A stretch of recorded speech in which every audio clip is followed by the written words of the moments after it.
Comme je le disais, nos voisins de l'AES, là, ils ont oublié leur soleil, là, ici. Donc, Mais quand c'est comme ça, on peut mettre dans des cas pour leur expliquer parce que donc ça fait que c'est difficile. c'est pas facile. Ça va aller. Grâce Ok, à Dieu. donc merci beaucoup. Voilà, merci à tout le monde. Merci à tous les intervenants. Merci à tous les élèves de la classe. Merci pour tout le soutien et merci pour tout le travail, en tout cas de tous les jours.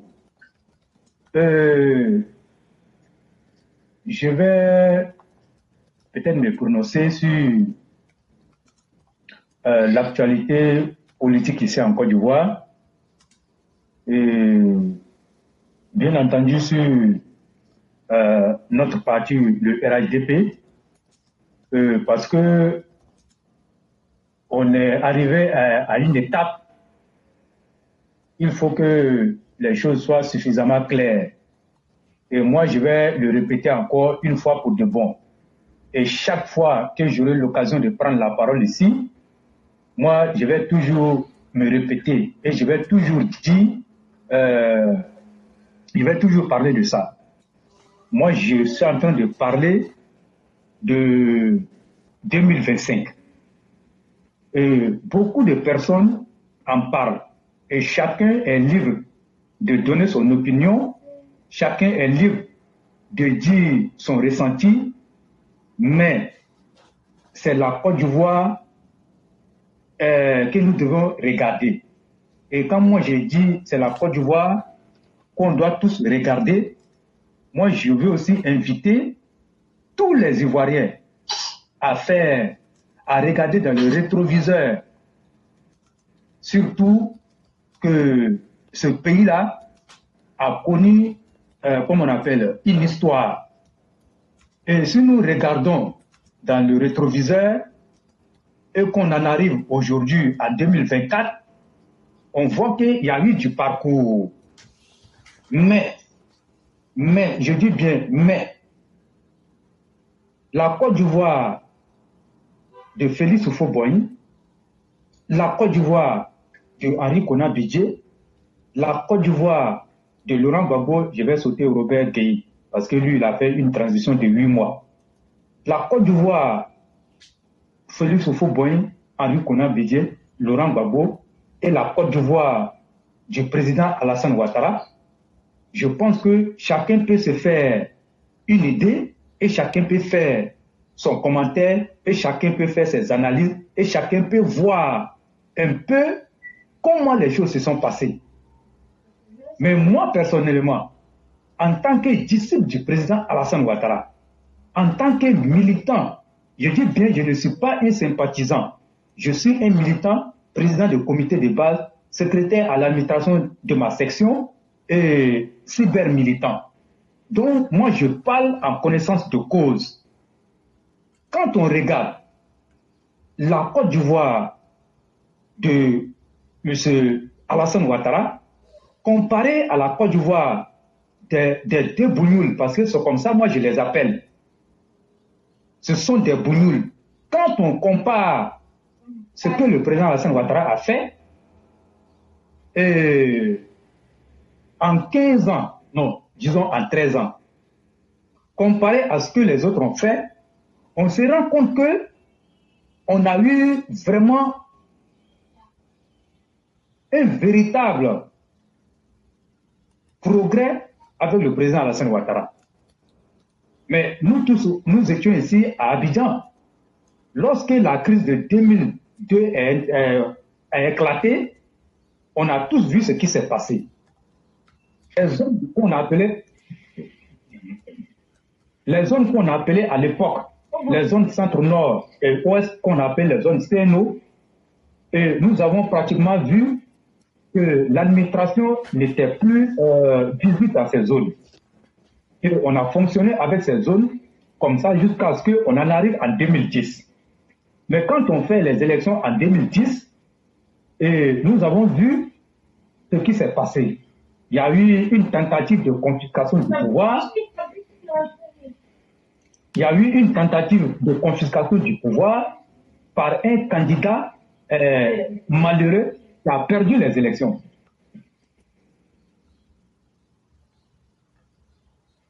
Qui a perdu les élections et qui s'est accroché au pouvoir. Il a failli encore faire, comme on appelle, une bataille pour récupérer ce pouvoir-là afin de donner tout le pouvoir, tous les leviers de l'État au président Alassane Ouattara pour qu'il essaie de dérouler son programme qu'il a promis aux Ivoiriens. Et dans cette atmosphère-là, nous avons perdu 1 an. C'est-à-dire qu'au lieu que ça soit 5 ans, nous avons perdu 1 an. Et le mandat a été de 4 ans. Mais ceci dit, ça n'a pas empêché le président Alassane Ouattara de dérouler son programme et de chercher à satisfaire le peuple ivoirien. Maintenant, nous sommes en train de parler de paix. Mais il est plus facile, comme on le dit, de faire la guerre que de faire la paix. Mais nous avons fait la guerre. Quand je dis nous avons fait la guerre, je ne vais même pas partir, comme on l'appelle, en 2002. Parce que la guerre, on l'a fait en 2010. Nous avons fait la guerre. Mais ce n'était pas évident que la paix que nous avons connue en si peu de temps, qu'on ait cette paix. Mais il a failli un homme pour nous donner cette paix en si peu de temps. Mais ceux qui étaient ici à Abidjan, lorsque nous sommes sortis de la crise, mais si vous pouvez vous rendre compte, si vous partez dans les administrations et vous allez voir que tout était carrément détruit dans l'administration. Vous partez dans les tours administratifs, vous rentrez dans les bureaux, il n'y avait pratiquement rien. Même les câbles électriques ont été tirés pour sortir des murs. Il n'y avait pratiquement rien. C'est-à-dire que le pays était carrément à terre. Le pays était carrément à terre. Et ce n'était pas évident qu'on puisse s'en sortir de sitôt de cette crise-là. Pour l'anecdote, lorsque nous sommes sortis et qu'on a eu la première activité en Côte-d'Ivoire, nous étions là-bas avec des journalistes étrangers qui étaient venus de l'étranger. Et quand nous sommes arrivés, mais pratiquement quand vous regardez, tout le monde était surpris. Et ils ont commencé à se poser des questions. Mais est-ce que réellement il y a eu guerre ici en Côte d'Ivoire? Nous on a répondu que oui, effectivement il y a eu guerre ici. Et même là où nous sommes assis, on ne pouvait même pas passer ici. Il y avait des cadavres ici, à l'hôtel d'Ivoire. Mais les gens n'en revenaient pas. Parce que les choses sont allées rapidement sur les roulettes. Mais on peut dire présentement que le développement que nous avons atteint avec le président Alassane Ouattara, la paix que nous avons eue avec le président Alassane Ouattara, on peut se taper la poitrine pour dire oui, nous avons obtenu le développement, nous avons obtenu la paix. Mais est-ce que le développement que nous avons obtenu en 13 ans, avec la paix que nous avons obtenue en 13 ans, cette sécurité, est-ce que ces fondements-là sont assez solides? Voilà une grosse question qu'il faut que chacun se pose.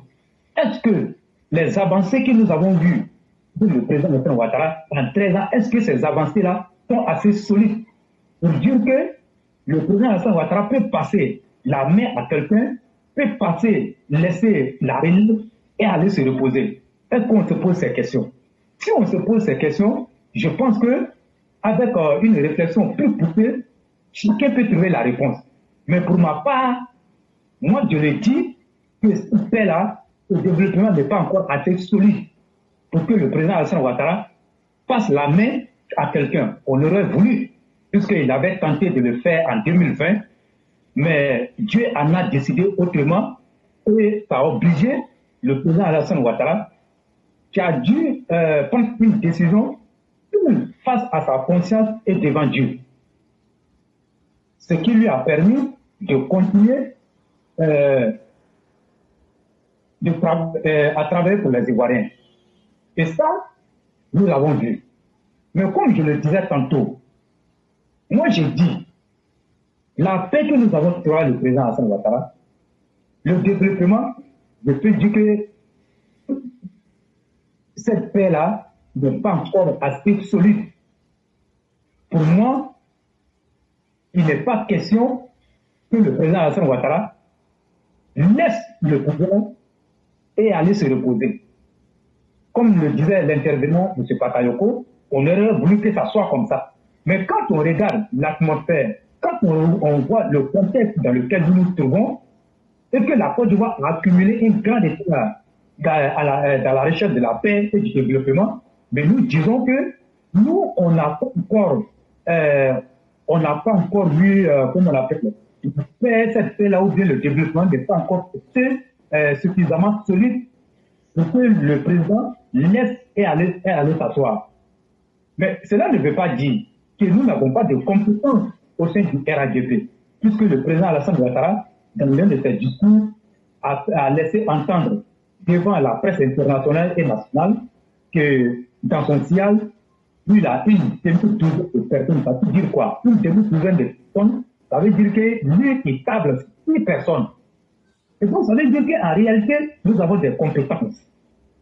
Mais nous avons des compétences, mais nous, on a dit, ce qu'on a obtenu avec le président Alassane Ouattara, étant donné que c'est lui qui incarne comment on l'appelle, le président du parti et même le président de la République, nous disons que il nous donne encore un autre mandat de 5 ans pour essayer d'asseoir de façon très solide les acquis et après ça, il pourra décider de porter la main à une nouvelle génération au sein même du RDP. Parce qu'il ne faut pas que les gens perdent de vue ceux qui sont en face de nous. Ceux qui sont en face de nous, personne n'ignore leurs intentions et personne ne va nous dire qu'il ne sait pas ce qu'ils pensent.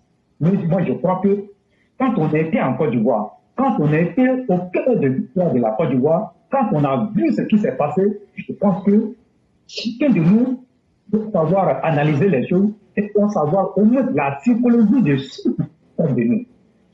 Moi, je le dis honnêtement, et c'est mon ressenti. Je ne suis pas le seul ressenti ou à dire ce que je suis en train de dire. Tout qu'on fait, nous sommes dans un pays où la liberté d'expression est quand même fondamentale.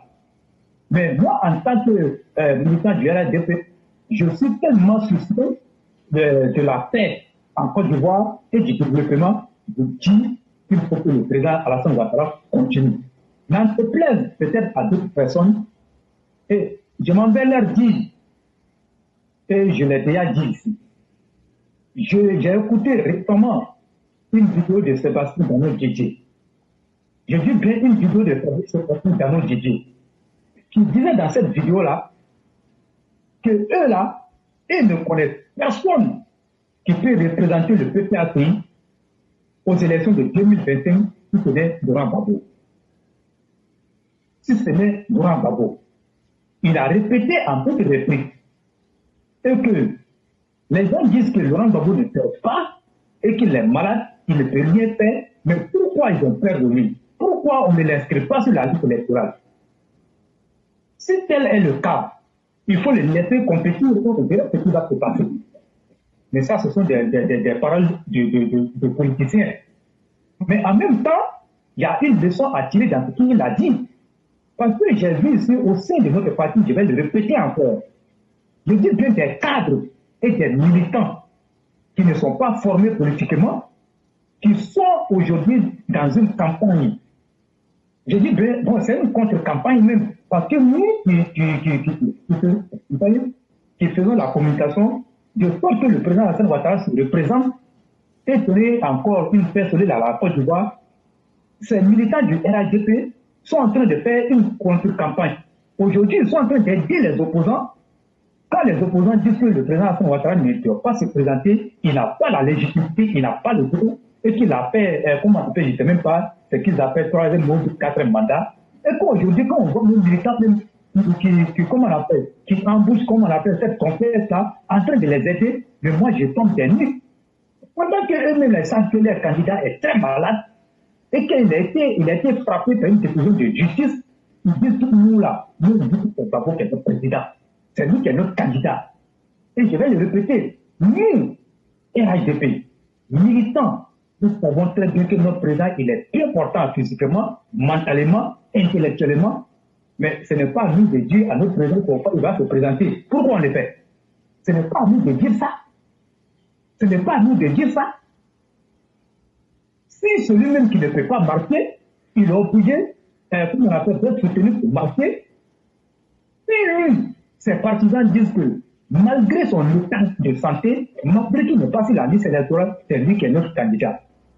Mais nous, la loi autorise notre président à faire encore un autre mandat. Mais pourquoi nous n'allons pas, comme on appelle, faire la communication pour dire aussi que nous, notre candidat, la loi l'autorise à faire un mandat, nous on va le faire. Mais nous-mêmes, c'est encore plus facile à dire que, comme on appelle, par rapport à ceux qui sont en face de nous. Ils le savent très bien.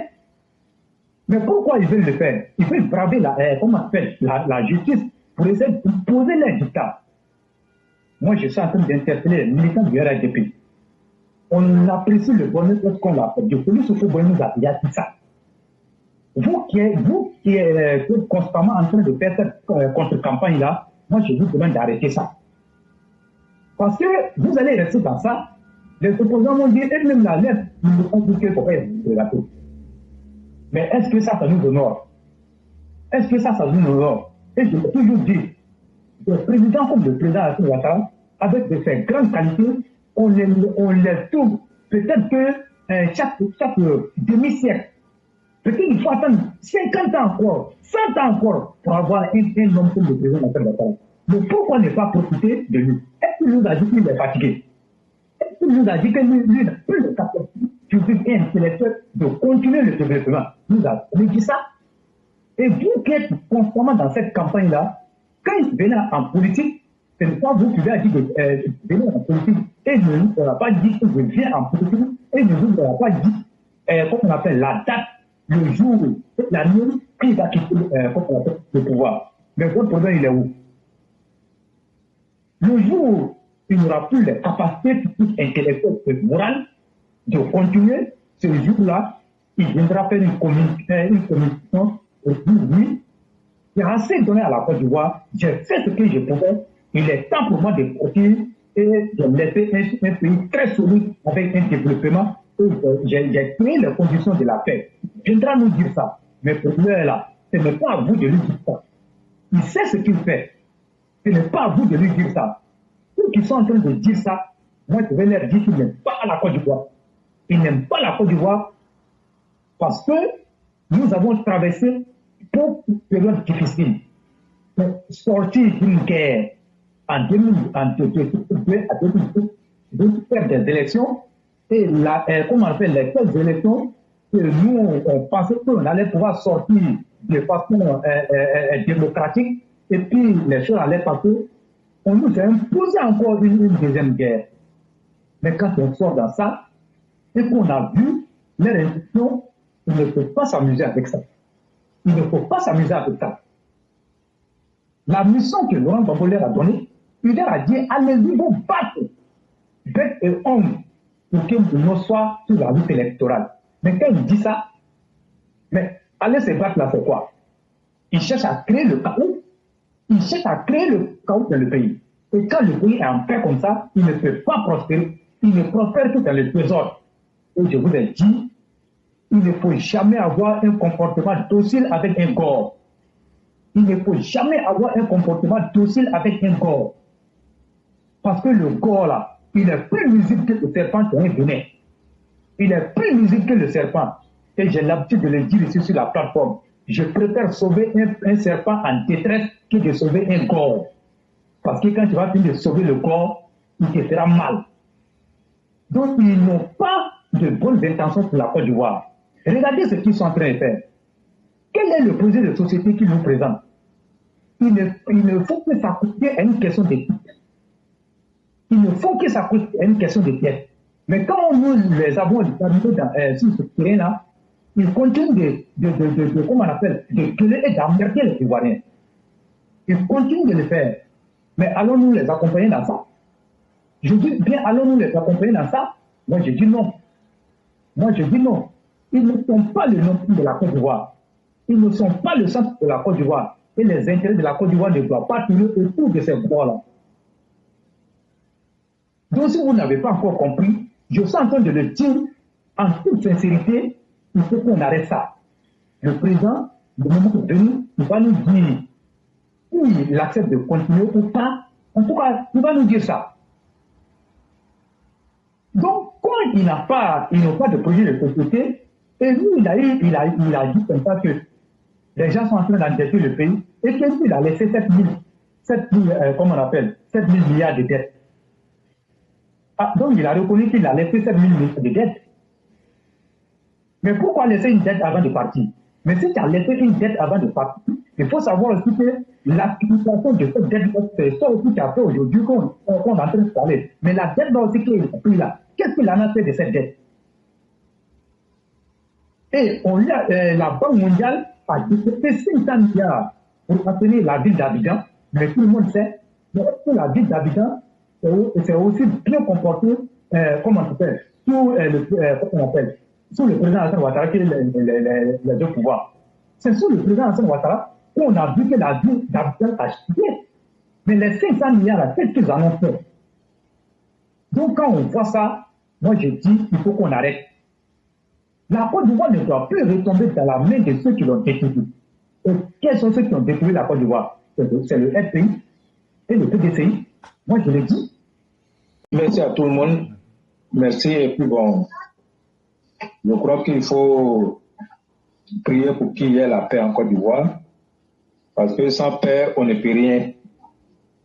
Prions beaucoup aussi pour le président Alassane Ouattara. Et en tout cas, moi, c'est ce que je peux dire ce soir et je dis aux gens de beaucoup faire attention à cette opposition-là, qui n'a pas de projet de société pour les Ivoiriens. En tout cas, il faut qu'à partir de l'expérience que nous avons vécue avec les opposants, que ça donne une leçon à chacun de nous, de savoir que la Côte d'Ivoire n'a plus besoin des populistes, la Côte d'Ivoire n'a plus besoin des propagandistes, la Côte d'Ivoire n'a plus besoin des manipulateurs et que la Côte d'Ivoire a désormais besoin des hommes prêts, des hommes pragmatiques, des hommes comme le président Alassane Ouattara qui sont soucieux de la sécurité des Ivoiriens, soucieux du développement. Et il faut que ça soit comme ça. Ne donnons plus jamais ce pays-là à ceux qui l'ont détruit, comme le disait le président Alassane Ouattara. Si aujourd'hui nous avons eu la paix, c'est grâce au président. Si aujourd'hui on a des universités, c'est grâce au président. Si aujourd'hui on a des centres de santé, c'est grâce au président. Si aujourd'hui on a les routes, c'est grâce au président. Aujourd'hui on a les échangeurs, c'est grâce au président. Si aujourd'hui la Côte d'Ivoire est adulée de tout le monde aime la Côte d'Ivoire, les gens veulent venir investir en Côte d'Ivoire et c'est bien l'œuvre du président Alassane Ouattara. Donc moi j'ai dit la continuité en 2025. Il faut que le président Alassane Ouattara soit candidat et qu'il soit encore réélu pour continuer ses prouesses à la tête de la Côte d'Ivoire. Bonne soirée à chacun. Merci infiniment le roi du printemps. Merci pour cette belle conclusion. Et surtout, merci pour cet appel à faire du président notre futur candidat pour 2025. Ce qui est pour nous une évidence. Vraiment, merci infiniment.